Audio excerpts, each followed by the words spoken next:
મેગ્નેશિયમની પટ્ટીનું હવામાં દહન પ્રવૃત્તિ નંબર 1.1 તમે જોઈ શકો છો વિદ્યાર્થી મિત્રો કે 3 થી 4 સેમી લાંબી મેગ્નેશિયમની પટ્ટી કાચ પેપરની મદદથી ઘસી અને સ્વસ્થ કરી અને ઉપયોગ કરવામાં આવે છે.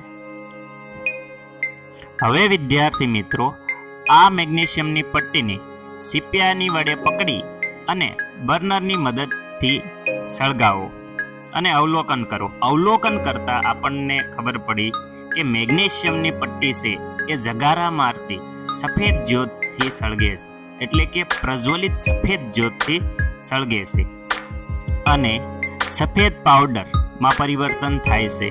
આ પાવડર એ મેગ્નેશિયમ ઓક્સાઇડ કહેવાય છે, જે મેગ્નેશિયમ અને ઓક્સિજન સાથે પ્રક્રિયા થઈ મેગ્નેશિયમ ઓક્સાઇડ બનાવે છે. આમ અવસ્થામાં ફેરફાર થાય છે. પહેલા પટ્ટી હતો જેનું પાવડરમાં રૂપાંતર થઈ જાય છે. આમ વિદ્યાર્થી મિત્રો આપણે જોયું કે મેગ્નેશિયમ ધાતુ એ હવામાંના ઓક્સિજન સાથે પ્રક્રિયા કરી સફેદ જગારા મારતી પ્રજ્વલિત જ્યોત સાથે સળગે છે.